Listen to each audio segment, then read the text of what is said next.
Howdy there. Welcome to day 10 of Weekend's Web App, the stream where we're building a complete web app from start to finish on camera. And as I said before, this is day 10. If you're following along at home, you'll want to check out day 9 if you've pulled this down from the repository down from GitHub. Check out day 9 and you'll be on right at where we are. But I'm going to go back on the master because I need to do commits. Right, so where are we? So last time we started a little persistence layer, and we started with the most simple aspect of our persistence layer, which is local storage. Local storage, for those who don't remember, is a key value storage. So all it is you have the ability to put in strings, and in fact we can have a look at our key value storage. I'll just start up the server here. Put that in the background. And we'll be able to see you can see our counter started at 10. And the reason for that is because we are currently persisting that counter state. If we look under application, we'll see it in our local storage. You can see right here. You can see an old object that we put in here. We could clear that if we wanted to. We could run local storage dot clear item. Actually not remove item rather, and that will get rid of that. Alright, so anyway, we have ourselves a counter and we just added a little bit of extra smarts to our key value storage. So by default all it does is store strings, and we just added a little bit extra, which meant that we could store any sort of JavaScript object in there, any JSON compatible or JavaScript object notation compatible object, and it would just stringify them and pass them in there, and that's all hunky-dory. This is clearly not a good enough storage if we're going to approach actually building a proper web app out of this, because we want to do more than just have a key value storage. We want to have some sort of relational data when we build our app. It's been a while since I've talked about what we're actually going to build once we get through all the platform stages. But to be really clear on that, we're going to be an offline first application, which means we're not going to worry about any sort of server or anything like that until later down the way.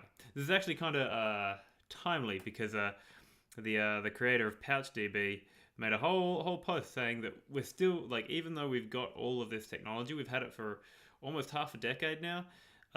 We still haven't got past the current paradigm that we're sort of stuck in, which is one where we're entirely dependent on the server for everything. Like, nearly every web app these days is wholly and solely dependent on that server being up, and most servers have bad things happen the moment most client applications or front-end applications, the moment the server goes down, bad things happen. They can't function. They might have a limited amount of offline functionality, but not nearly enough to class as a proper offline app. The kind of app that people are used to in, like, anything that you install on your desktop these days. And often many of our desktop apps are becoming more and more tied to the server every day. So this web app will try to buck that trend. Our objective is to be completely independent of any sort of server, and even when we do start working with a server, the idea is the front end comes first, the user's data comes first. Now, how we address that, obviously we can't look at the server as our authoritative point of truth all the time. We have to figure out a way to sort of handle that sort of thing. But this is going to be easier than it would be for any sort of collaborative app, because the data that people will be storing on this app once we get to it, the data that we'll be storing will be something that's sort of that person's individual data. They will, for the most part, be able to just export and import, and it will be safe. But we still need that database to actually do the magic. So that's where we need to build this persistence layer that actually makes use of index storage, or IndexedDB rather. So IndexedDB is a database. It's a NoSQL database with some degree of indexes, and we're gonna sort of build it up from bare bones. I think the best thing is to just sort of launch into this. We'll get a little bit further in, and once we have a bit more of a once we have some working code, we'll be able to sort of discuss the sort of concepts that pull it all together. But even so, it might actually be worth just having a brief discussion about what the structure of IndexedDB is. For those who are either not particularly familiar, ignore all those. All right. Is my tablet properly set up? Yes, it is. Okay, so we're on day 10, and we're just going to exclusively talk about IndexedDB today. Didn't go so well. Just need to take a quick drink of water. It's sniffly today.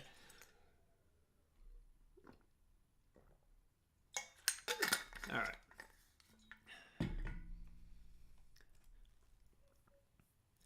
So IndexedDB, as I said before, is a database, and you can create as many databases as you like. They will always be isolated to a particular host. So if we jump back over here, so you have a concept rather of databases, but we're just going to have one database for the most part. And so these databases have a name and they have a version.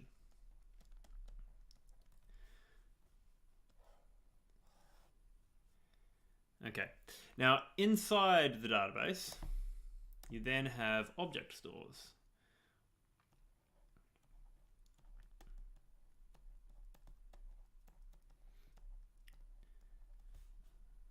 So this, in a sort of a contemporary database, would be referred to as a table. Okay, but we have object stores instead. So if we were thinking of, say, let's think of just a real simple thing like a blog or something like that, right? A blog has articles and a blog has, say, authors, right? And you would make an object store potentially for each of those things, right? So we'd have authors.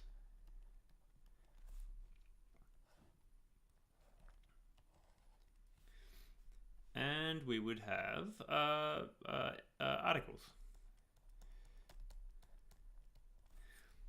Now, I would like to remind myself the exact nomenclature it uses for the actual things inside of it. Key path. Excellent. All right. Okay. So, for each of these object stores, they will have a series of objects inside of them. It doesn't really matter what color. I'll make it not blue though, because I want to use that for something else. All right.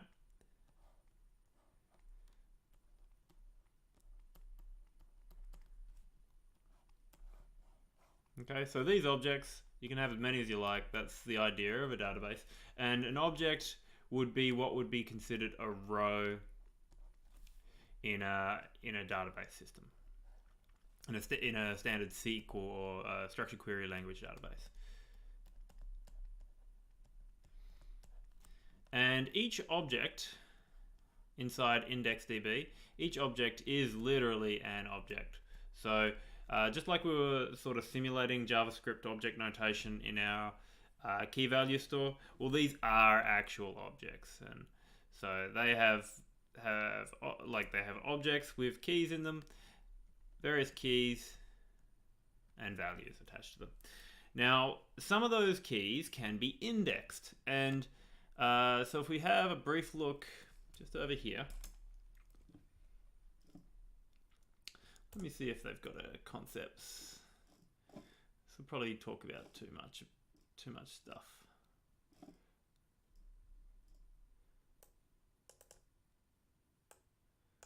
Yeah, I don't care about that. What I care about is the concept of an index. And when you create a database object store, you have the option to give it a key path.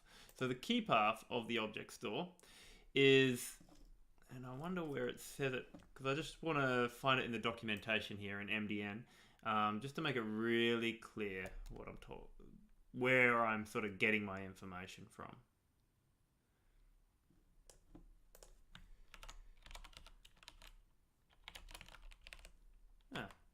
doesn't even have it there. Anyway, we'll ignore that. So the key path is essentially, so for databases, they have this concept of a primary key, right? So the primary key is meant to be a unique identifier that nothing shares within this whole table, and that unique identifier is the way to pick out a particular record. Now, typically, these will either be a number that increments up from 1, 2, 3, 4, 5, 6. It just like keeps on going. Every time you add a new record, it adds a new primary key. It goes up one. And then the alternative for that is if you're not going to use a number, usually you'd use something like maybe a UUID, which is a universally unique identifier. We'll probably use a library to generate these. And the UUID is essentially a long, like I don't remember exactly how many characters it is, but let's just search it up on here on friendly old Wikipedia, and you'll see the format for a universally unique identifier.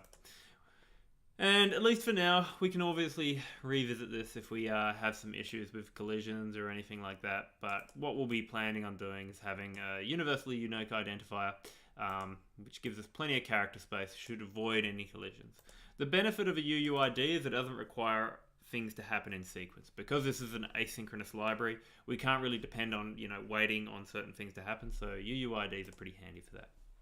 Anyway, so if we have a primary key or a key path, as it's referred to here, typically that would be for something like ID, right? So you got the author ID here, and you got the article ID here. You can also create indexes on other things in here. So indexes allow you to sort by various means, and this is a fairly common thing for.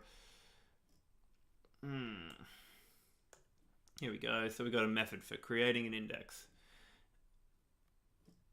So that when you create that index, it has a path that reads to a particular part of the object, and that's a way for you to essentially access all of these access particular aspects of the IndexedDB database. You can access particular rows based on that key.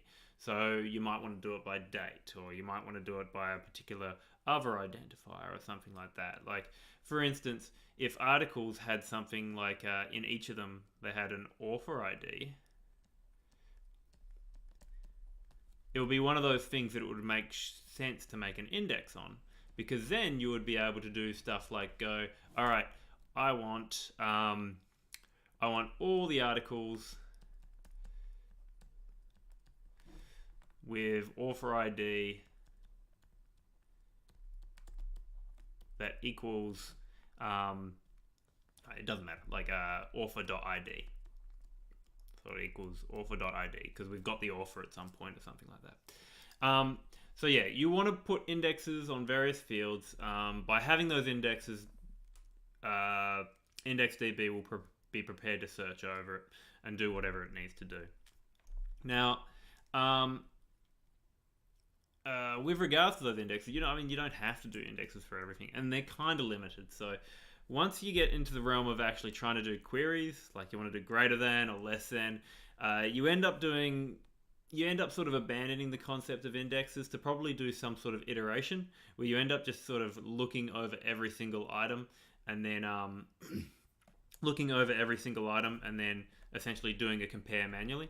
Obviously not the fastest way to go if you do have to do that, but we'll cross that bridge as we get to it, and we'll just sort of play with this as we go.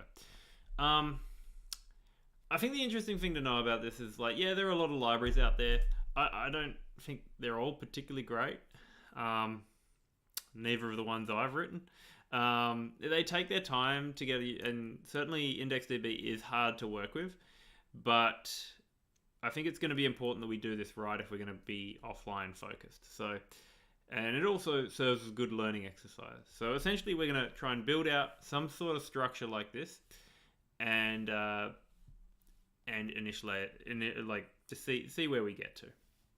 Now, in terms of this name and this version, this is very important because you cannot change your indexes or your object stores at any time except within a version change event.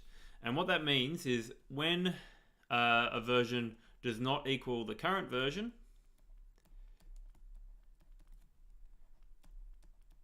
when it doesn't equal the current version, you get an upgrade on upgrade event. Upgrade needed, I think it is. And that is your opportunity to create object stores.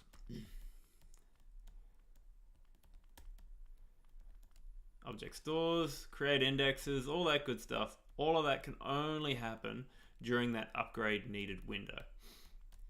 And there's an important thing to realize here is while that's happening, your application's starting up. So clearly you can't do any of these accesses or anything like that. You can't pull anything out while you're in this upgrade state. So there's this startup process that needs to sort of be largely transparent so that when we actually do work with things, they'll just kick off when they need to. But I think that's probably enough talking about things. Let's see how far we get. We've put 15 minutes into the explanation. So let's make a start on the actual code.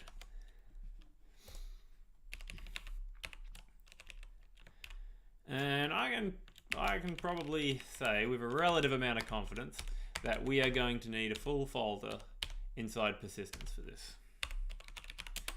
So let's do that, just that. We'll call it database storage. All right.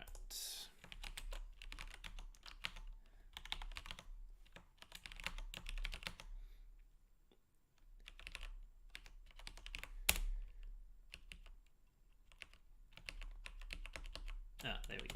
Okay. So let's take a start and looking at essentially the absolute basics for the IndexedDB API.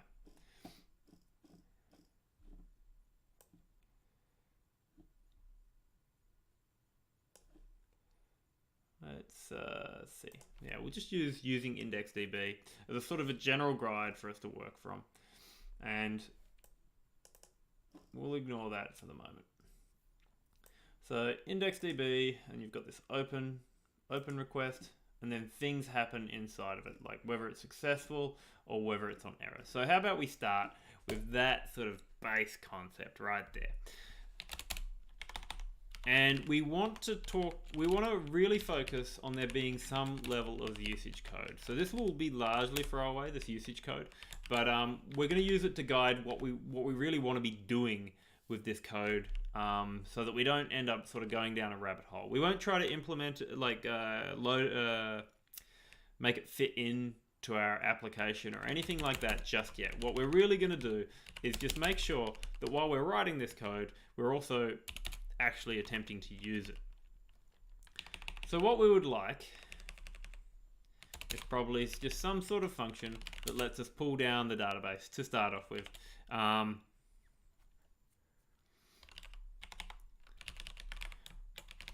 So let's say we've got initialize database as a function.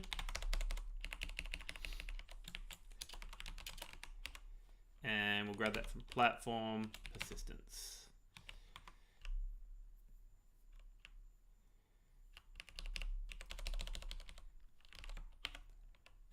Actually, yeah. Let's do database storage of a thing.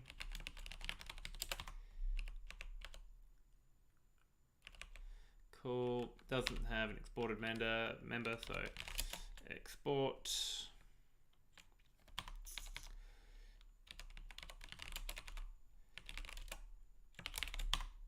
That export default. All right, so we're just going to pass something off to persistence. We're going to import database storage from database storage, and we'll kick it out. Kick it out here so that things can make use of it. Obviously, it's an empty object, so it's going to complain. The type system's going to complain real soon, but I'm not worried about that. I just want to lay down some usage code. So let's say we want to create a DB. So it's something like database storage.initialize DB. Well, we know for a fact that we are going to need to have some sort of name, right? So let's call it www data, and we need to do a version. But herein lies sort of like the first sort of issue, right? If we put that manually in there, we still have to have some sort of schema is not the right word, but we certainly need to have some sort of strategy for migrating from version to version. For anyone who's familiar with any back-end framework, most of them do spend a lot of time making sure that it's possible to upgrade from version to version to version, because it's very important to be able to do this, to be able to roll back, all sorts of things, right?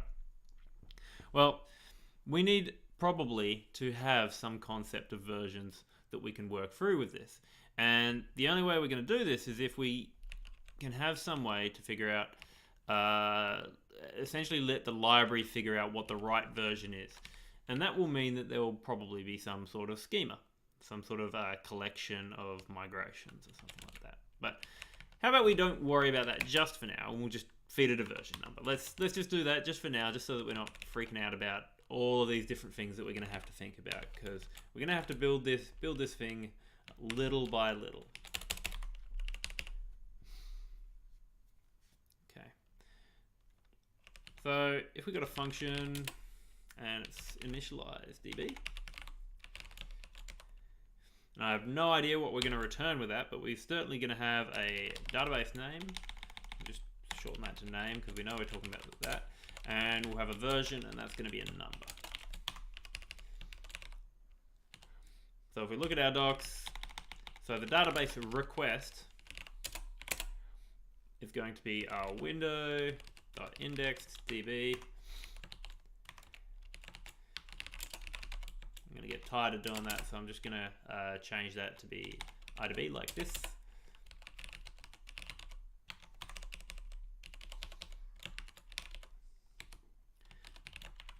And we're going to open it, and we're going to open it under the name with version. Now, if we do this, we should... I didn't like that.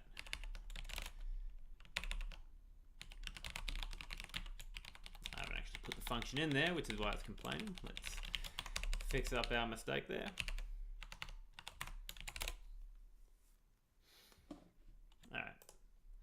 We've refreshed now, you can see we've got our GBD open request. And the ready state's done, but that's only because I only opened it at that last moment. So it gives us back a database, but we need to be listening to these various, what's the word? We need to be listening to these various events to really know what the heck we're going to do with this thing, right? Because while we would like to sort of wrap all of this into promises, it's all about callbacks in terms of the web API. So just going to have to deal with it.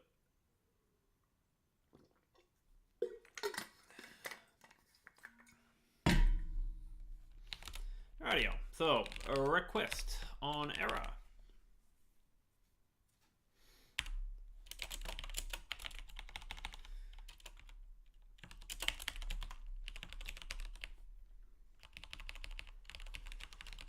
So we've got request on success, so console log success, and what have we got coming out of that?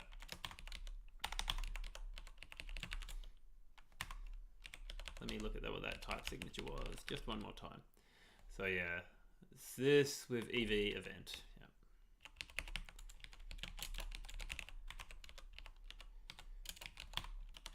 So we'll just do the same thing for every one of these, just to see what we're getting back. And finally, what else we got? Yes, on upgrade needed.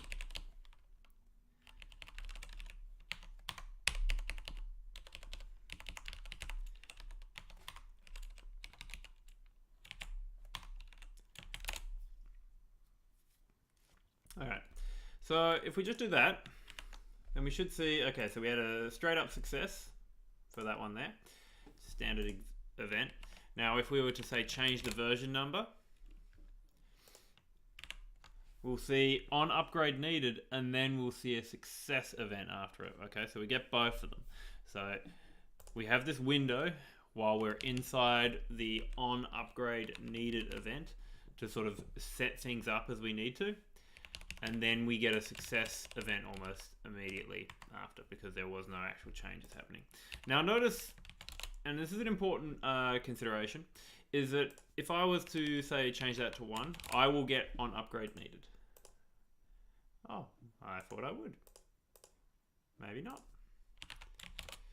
If I do, I am surprised. I always thought it was inequality from my past. Alright, well, if that's the case, then we don't get that. But if I was to do this, it might freak out because I'm sending it a string, but let's see what happens there. Nope. Okay. So Yep. So one big thing with these version numbers is they're kind of committing, aren't they? Like once we've got a version number going, we've sort of got to commit to it. We can't roll it back or anything like that. And any browser that sees this can't roll it back. So like this is an important sort of weird aspect of this, right? We need probably a nuclear option where we can destroy a database if we need to. And we should be able to do just that. Let's take ourselves a look at IndexedDB as an object and see what is available to us for destroying the database.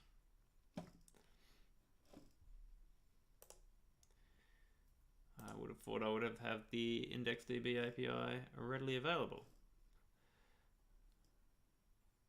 I'll be able to find it if I just type in IndexedDB here, I'm sure.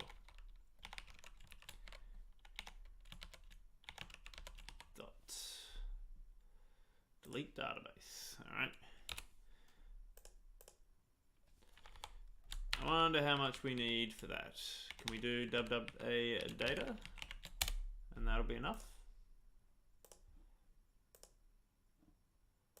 I didn't seem to get it. Oh wait, I need to refresh. Yeah, okay, so that got rid of it. And then, if we were to say init again with version 1, we're back where I started. So we can see the old version is 0, new version is 1, it phased up to 1, up we go. Okay. So now we need to figure out some sort of structure here. Okay, we need to sort of go with some sort of schema, if you will. And this is where it sort of gets interesting because you need to have both a schema for what happens whenever you're doing queries on the database for the code right now, but you also need the migration. So you need some sort of concept of what happens for each step of this versioning. And what we're going to do is we're going to first deal with the concept of the versioning, simply because otherwise we don't have a database without it. So let's grab client, platform, persistence, database storage. This is getting long, and we'll go for migrations.ts. So inside here, we're going to export an interface for migration steps. And essentially it's going to be, we haven't actually used enumerations during our little time here, so maybe we'll do that. Let me just check out TypeScript and enumerations, because maybe parts of them have changed since I last played with them. Alright, that'll do. Okay. Export interface, migration types. Sorry, enum rather. Okay, so what kind of migration types have we got? We've got add table.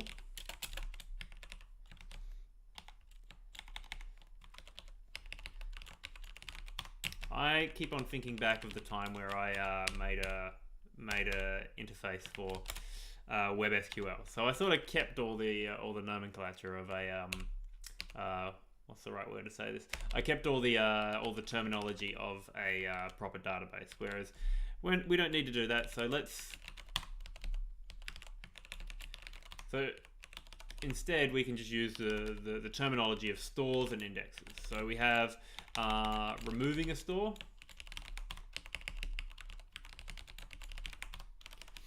and remove index. The reason why even though this is an enum, I'm giving it values is simply so that, let me double check it. But yeah, the string enums give us some sort of, it'll make it human readable in the code, like in the final output. So I sort of want to keep these just because I like it. TypeScript will help me, but I'll go with this.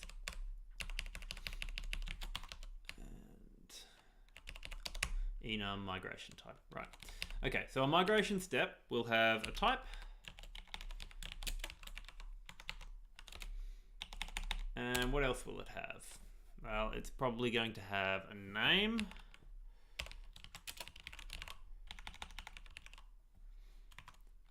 And it will have options. Now, when we add an index and remove an index, that will have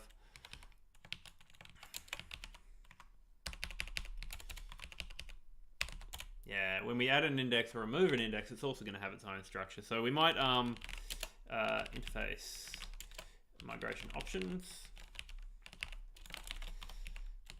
So that's going to have store name, string, field name, string, and so when we add an index, we'll just have store name, and when we when we add a store, it'll just have store name, and when we have a index, it'll just have a store name and a field name. There will probably be more coming after that, but we can just start with that.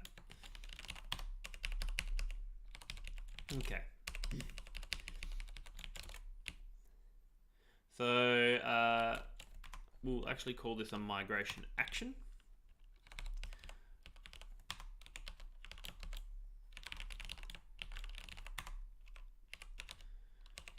So each migration is going to be comprised of an arbitrary number of migration actions. So if we're looking at our versioning, it's going to be something like so migration. So one migration is going to have actions. It's going to have an array of migration actions.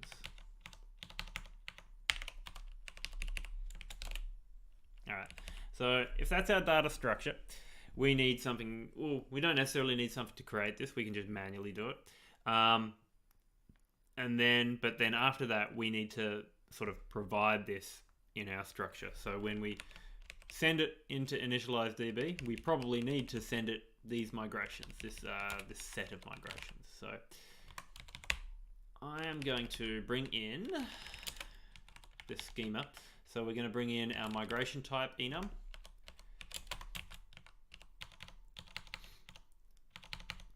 Oopsie daisy, and the migration type.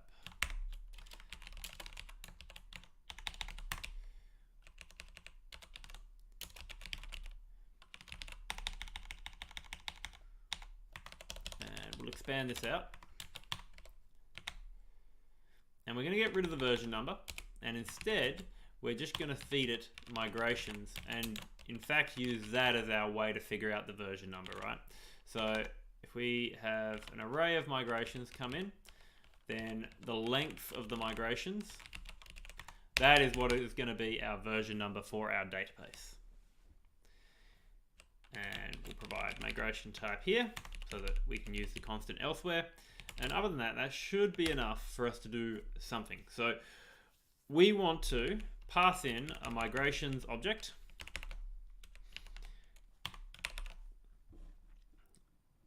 Yeah, we want to pass in a migrations object instead of this number. So let's think about some really simple migrations for that, right? So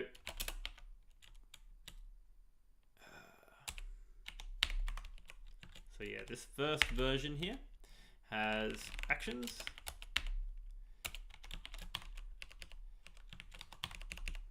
I'm just going to comment this here, version 1. Actually, I'll put that above.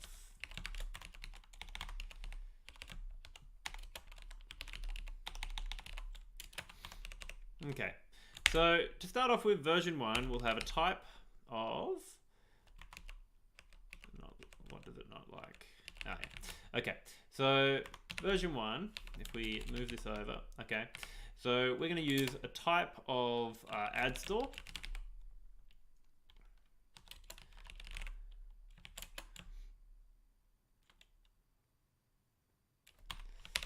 You know what? I don't actually like this. Let's do...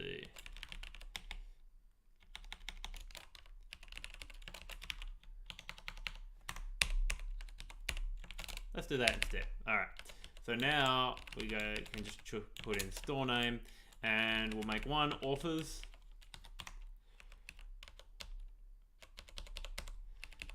And migration type we need here. Database storage. Yeah, that's gonna get unwieldy, isn't it? So let's get ourselves migration type. Database storage. Pull that out so that we can pull out the migration types. Or actually, maybe we'll just do this. We'll do add store, add index, remove store, remove it. We won't be doing that for the moment, so we should be able to get away with this. Right. All right, so we'll add those two in. So what's store name 2? Store name 2 will be articles. Now I'm probably going to be missing some details here, like the primary key and that kind of thing. But for the moment, we're going to fail fast and see where the cracks are.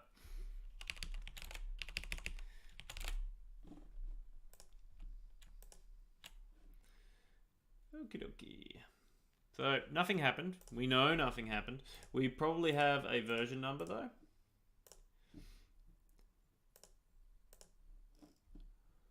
I wonder why it's not coming up with anything there. We should have ourselves a version number 1, but we don't. And it's probably partially because the tools for this are not always... Oh no, we got it. There we go. Okay, so we've got version 1 there. Now let's say if we added another version. We'll just make it a complete duplicate for now. We'll fix that up in a moment. If we make it a complete duplicate, we refresh. Yep, so now we got version 2. So that much we know, but we're not putting anything into it yet. Okay, now we're going to be doing this a lot, but let's get rid of that database.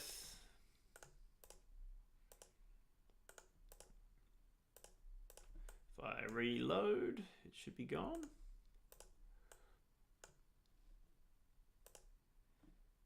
Oh yes, of course. It rebuilt after I did that, so that's cool. Kill the database, and now we will actually get around to writing some migration code. So when we get into our database storage index,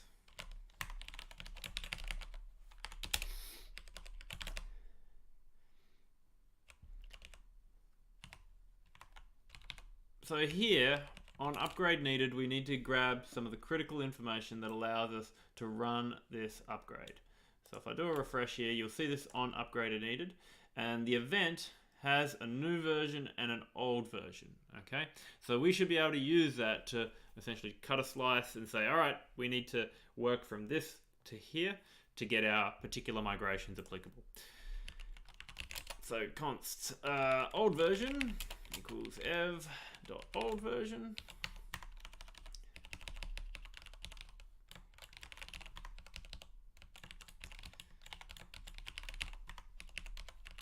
Now, I wonder what type of events good old the DOM has available to us. IndexedDB event. Yeah, I really don't know what TypeScript has for this one, so I'm just going to use the version of any. Okay, we're just going to drill the type system. We know where we're going, so we'll go from there. Okay.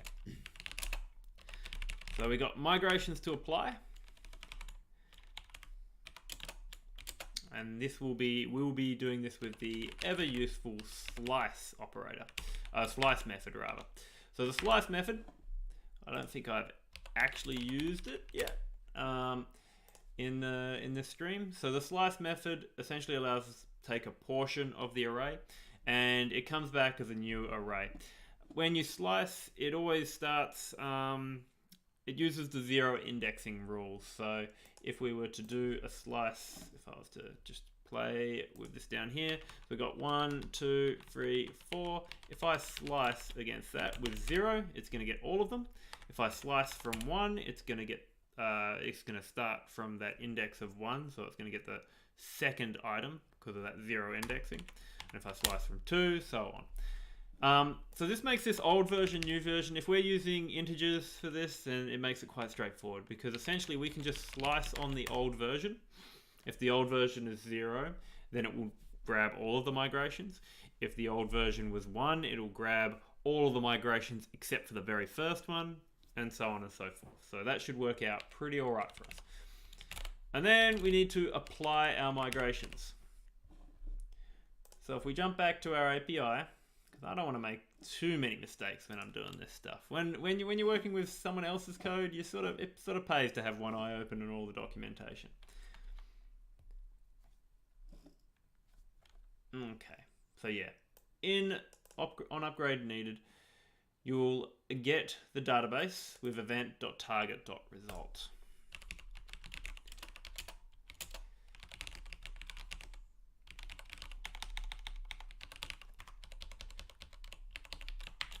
And I do wonder whether IDB database is a type.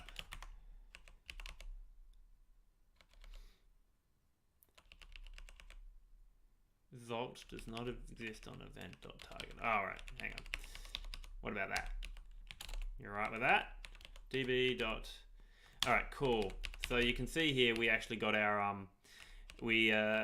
we can coerce it, and we can at least get our IDB database type so that things will play nice for us.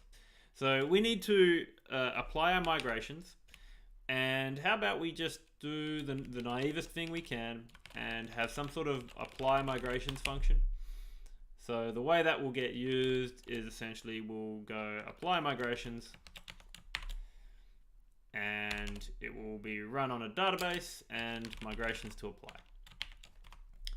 Bob's your uncle. All right. So what do we need to do here? We need a function, and that's going to be apply migrations. We need to export it.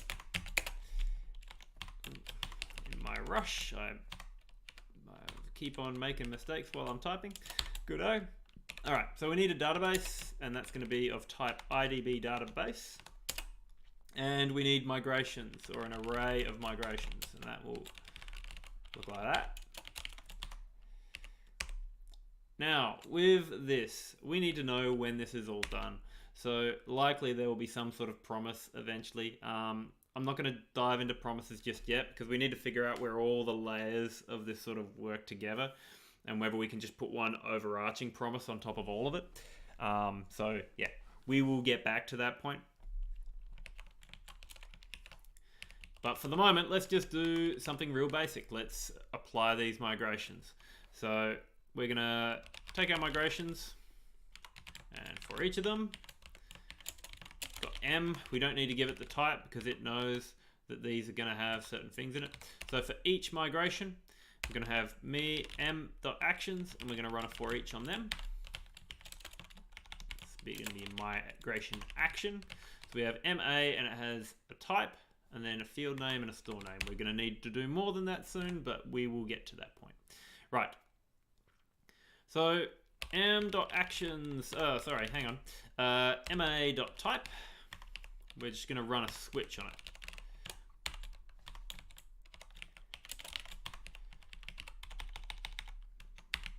So I don't know if I've used a switch before on this one, but essentially the switch just gives us the ability to say in various cases what we shall do. So we'll have a case for add index, we'll have a case for add store, and we'll have a case for remove store and remove index as well.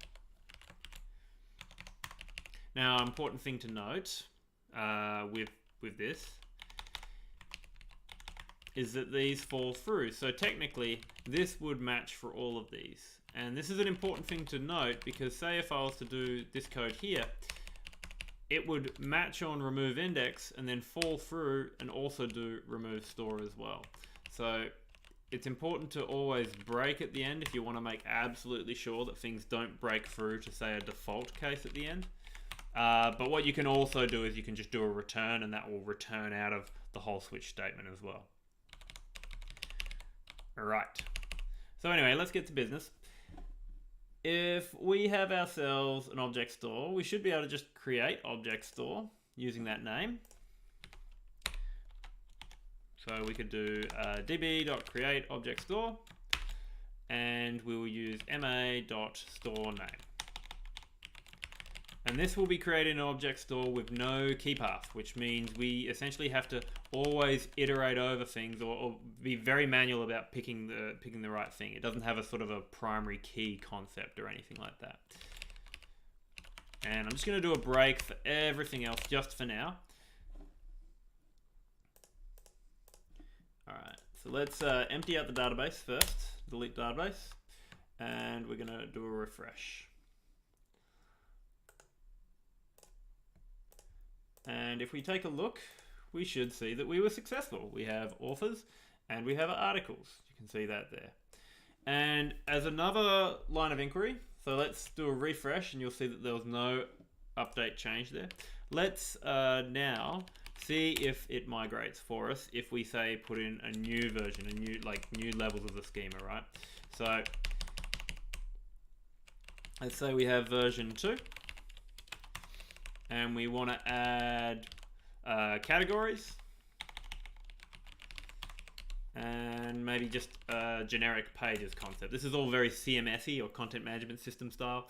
And it's just because I can't think of a different generic idea while I'm doing this.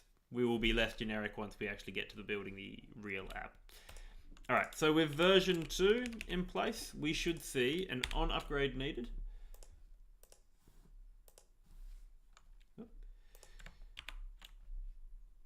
Did we not? Is the code having trouble?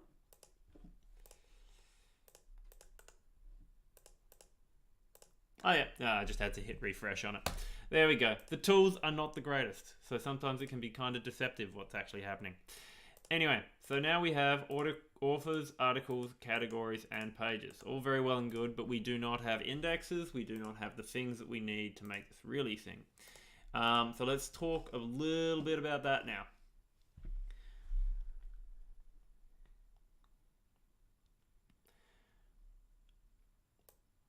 All right, so when to structure your database, you can see here, Index uses object stores rather than tables, and a single database can contain any number of object stores. So these object stores they're not really forced to have any particular substructure, but once you start putting indexes in them, they start being a bit more strict about it.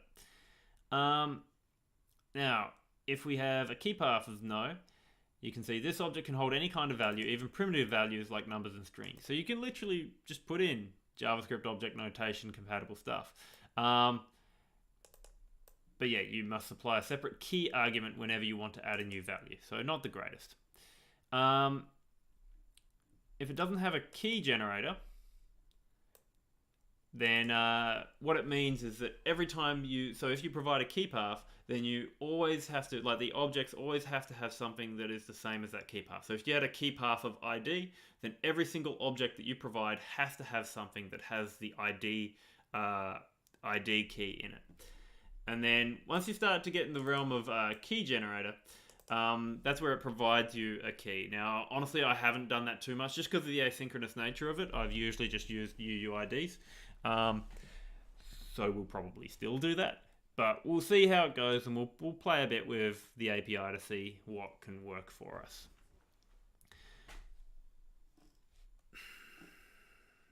Right. So in terms of these object stores, you need to sort of fetch the object stores and then create indexes on them and that kind of thing. You can see here where it creates an object store and then create indexes. You should be able to get those index stores back as well. So if we were to look at, say, adding an index, we've got delete object store. So let's just implement that one down here because we know we're going to need delete object store, and that one should be a really straightforward operation right there. But we also need to be able to get an object store. So let me see if I can just go ahead and do that.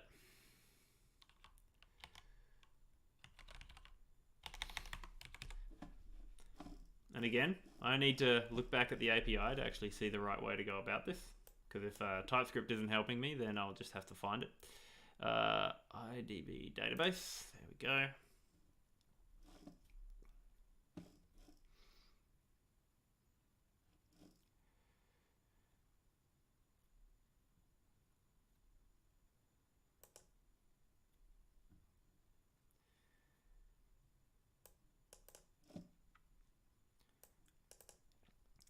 Okay, so we're probably going to have to create a transaction or something like that to get a hold of the object store. And then from there, we can do stuff with the object store. Yeah, so this is where it starts to get a little more complicated because we've got callbacks upon callbacks and all sorts of things happening. But let's address it because we sort of have to do it at some point, right? So first, let's talk about our concept of key path. We need that, right? So let's provide a store ops sort of thing, just to sort of get it over the line, and we can maybe do something a bit more complicated down the track. So store ops to go in there, and that store ops will allow us to do. Oh, we got to make that optional.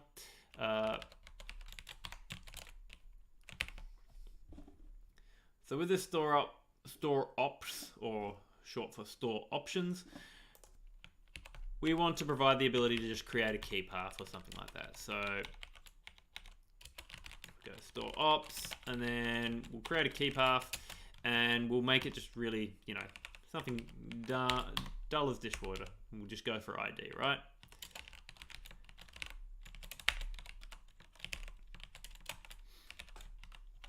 But now let's think about the articles, right? If we want them to reference an author, then we probably need something that adds an index.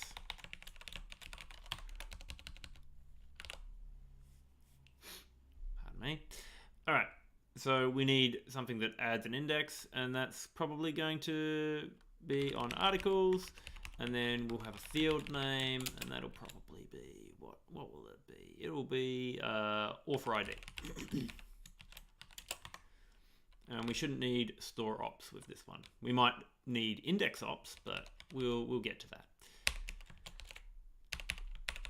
Okay, so now we don't know what to do with add index, so we need to address that. Because like, the nice thing about this is we'll create an object store, but we sort of want these to be discrete actions. We don't want to make a big ball of soup where we have to think too much about all of this stuff. We want to be able to just run the transaction and do what we need to do.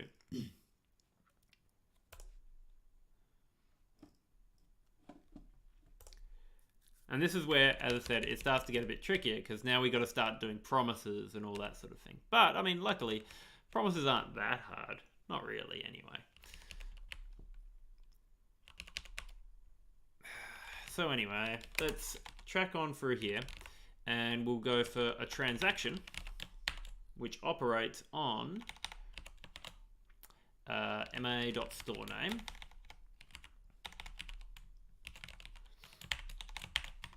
Okay, so we'll look at the description here.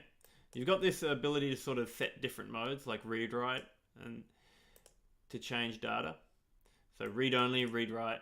Now, version chain mode can't be specified here. If you don't provide the parameter, default access is read only. We'll see if we need to use read write when we're in the middle of a on upgrade and needed transaction, and then we'll just go from there. It might be a problem, it might not be.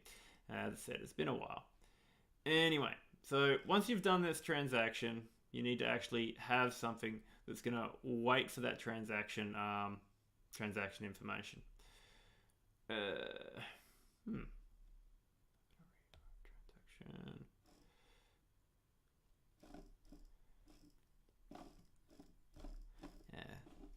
Never mind, let's just track on because I cannot remember how this all works together.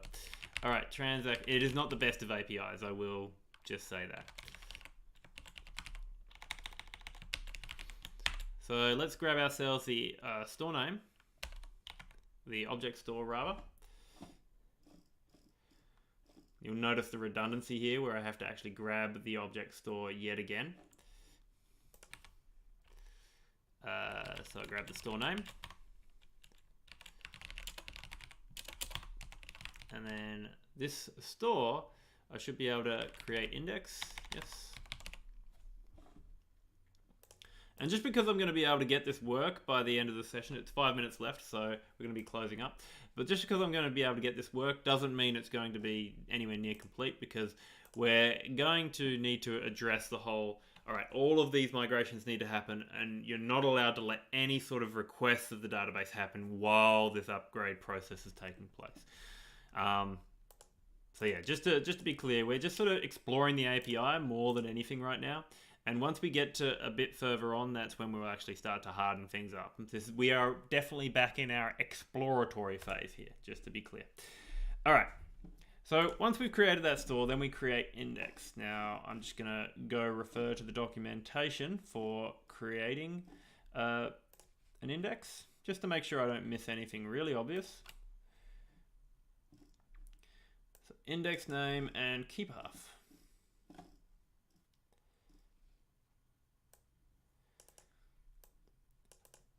Okay, so with this index, we're probably just going to have the name also be the key path, if that makes sense, because it's going to be based on a field, right?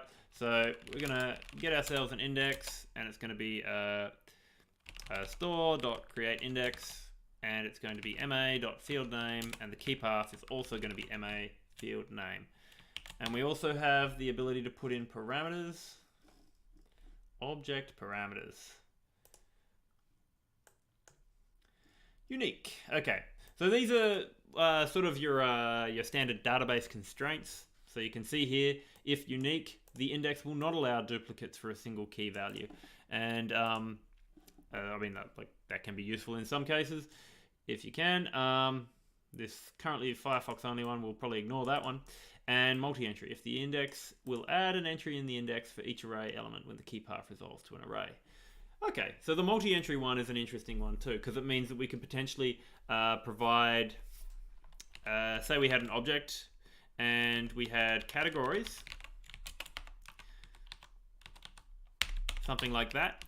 Well, that means that you've sort of got this breakout index where what would happen is it would break apart this multi-entry concept means it could break apart an array and make it some sort of many to one relationship. So that's kind of an interesting one, and we might end up making use of it. So we better just allow for some sort of index ops construct, just to allow for those particular options on that type. We'll go ma.indexOps. And if it's undefined, that's fine. It will just work. So that's all good. So what I'm going to do, I'm going to clobber this database on the head. You'll notice we'll be doing a lot of that over the next couple of days, weeks, however long this takes to build. Version change transaction is running. Okay, it doesn't like that. So we need to figure out a different way to get a hold of our store. And what that's probably going to be is we are most likely inside a transaction, and we need to provide that transaction to, we're inside that transaction, so we need to provide it to database storage. So I'm just going to drop myself a debugger statement. Yes, I know I can put in debugging statements very easily in the browser, but I find sometimes it's just faster for me to get there that way. All right. So if we have a look at the EV, we've got this version change event.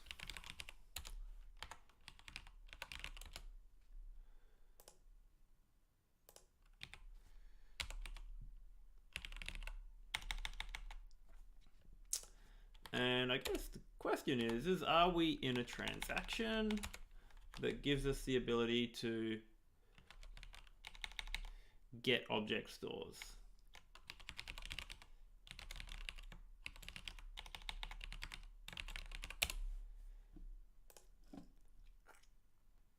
Doesn't even have it at this point. This is interesting. Oh no, of course it doesn't, because we haven't got that far. Let's drop ourselves a debugger statement a bit further along inside the add index function and see if we can get something working for us here.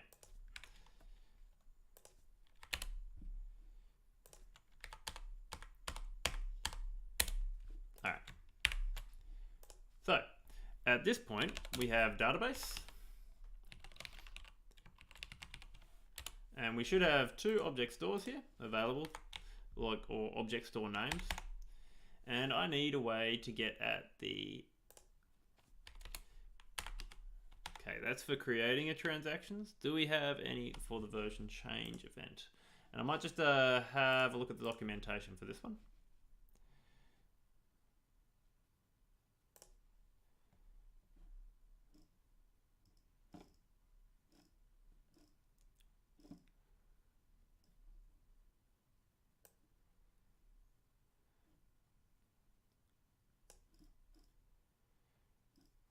Oh, this is a bad example. It doesn't talk about the version change event.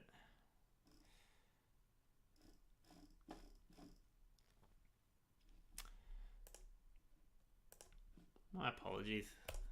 Let's, I want to get to the bottom of this before I close the stream. So let's press on and have a look through our various documentation and whatnot.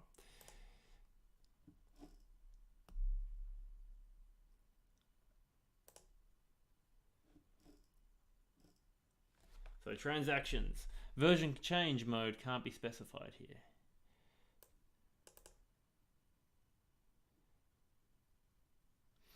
Okay, so there must be a version change transaction somewhere.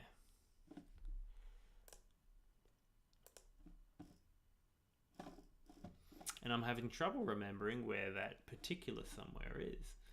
Give me one moment, because I did get to the bottom of this long ago.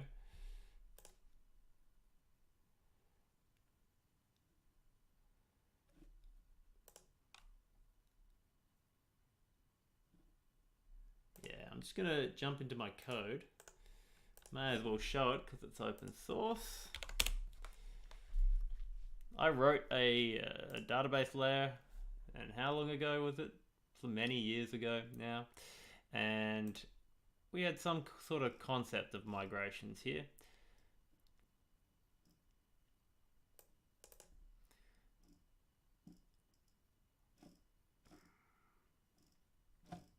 This is where it I made some automated system that managed your migrations for you, but that's not what we're really about here.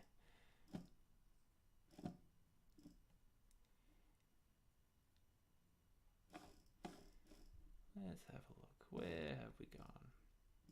Okay, so if we init,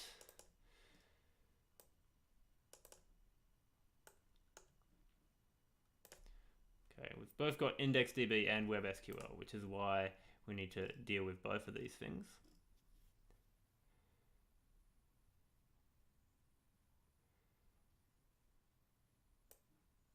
Yeah, and there's my clobber argument to get rid of the database every single time. This is a bit of memory lane for me, to be honest. Anyway, where's this target? I see. Okay, so we've got tx equals e.target.transaction. So that transaction is that upgrade needed transaction. Okie dokie.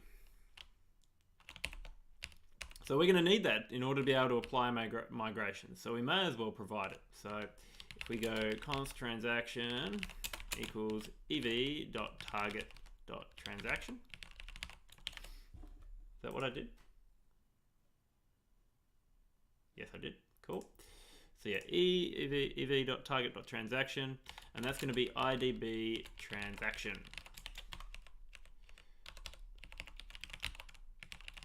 I'm going to pass that in along with the DB.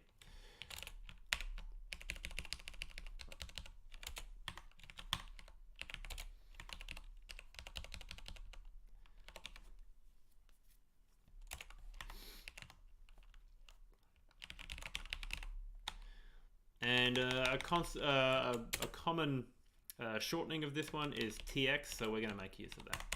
All right, so with that transaction, so instead of using this transaction, we're going to use the TX that comes out, and we should now be able to create our index there.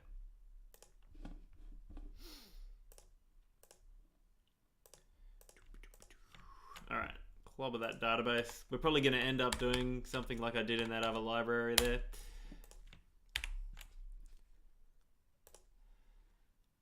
Yeah, okay. So when we run it, it doesn't seem to complain too much. Let me clobber that database again, run it. Okay, and let's have a look. Okay, so now you can see we've got this concept of an index here. So we've got the key path, and then you've got this concept of a primary key. So this index gives us a means to sort all of this information by this path rather than by this primary key path. And that gives us the flexibility to say pick up particular articles that are done by a particular author. But if we use the multi-path system, then we could potentially have categories as well. Let me really quickly demonstrate that one because it won't take too long. So say we had something like this, and better comment that one out. And we, in addition to that, we had ourselves an add index, and we add that to the store name of articles, and we go say field name categories, category IDs. Let's do that instead. And then we add ourselves some index options. And I believe it's multi-entry or multi-path. Let me double check this one.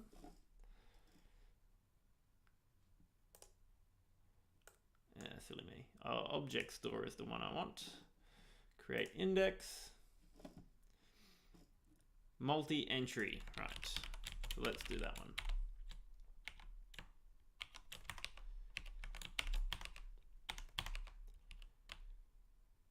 What did I do wrong here? I did that. All right. Okay. So now if I reload, and I'll have to refresh here, you can see our new categories item. For some reason it seemed to bail out early, so I'm not sure whether that actually happened as it should. Because where is our pages? Where is our pages store? That seems to be conspicuously absent.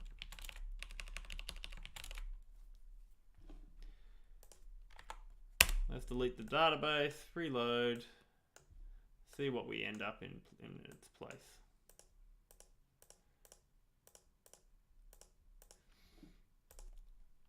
Very suspicious. For some reason it didn't grab the rest of those actions. So I'm going to just run a console log here and see what actually goes through.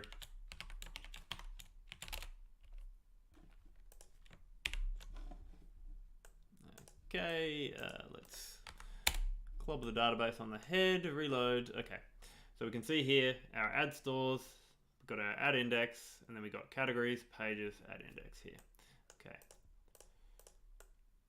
It is very possible that this is just out of date and hasn't actually kept up with things. And I might just double check that because we could always console log on the database just here, and we'll get our list of object store names.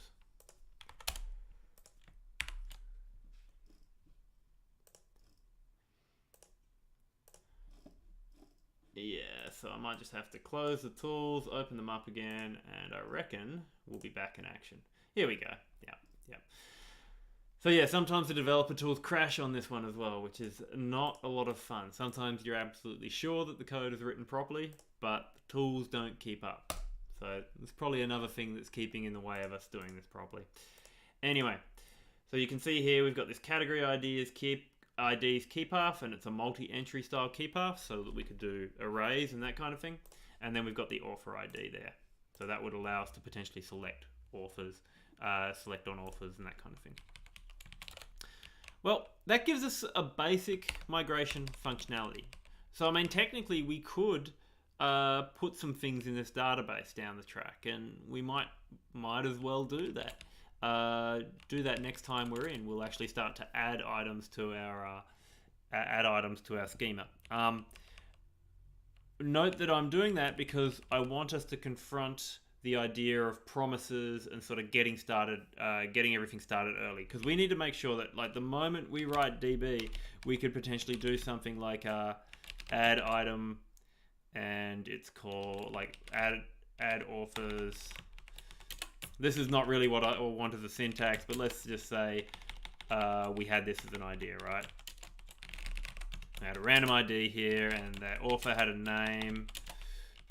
Go blogs. Age 51. I don't know. So we could do something like that, right? But we want to be able to do it straight away, and then probably have a promise for after it's successful. So something like, okay, now that it's done, now I can do a thing, right?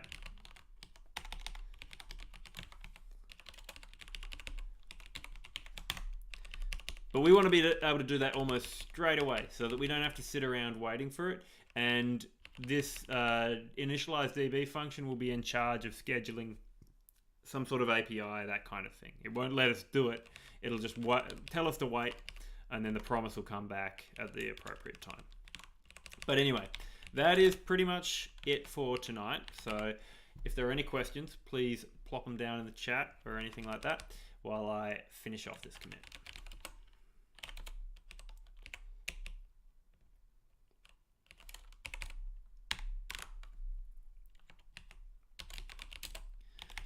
All right, day 10. Begin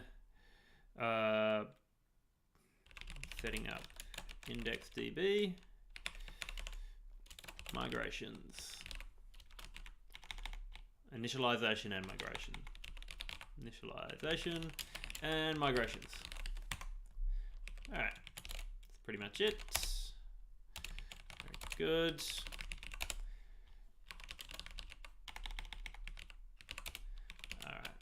I'm doing this here now because it's a bit easier if I do it here. All right, so I'm going to tag it with day 10, push it up, and I got to push tags up as well, and we are done and dusted. And since we have no questions in the chat that I can see, we're pretty much going to call it here. That's pretty much it. We will be picking up again tomorrow at 8 p.m. Australian Eastern Standard Time, and never mind that. We'll be picking up again at 8 p.m. Australian Eastern Standard Time tomorrow, and we'll do it all again. We'll be looking to start to add things to our object store tomorrow. That's it for me. Thanks for watching. See you next time.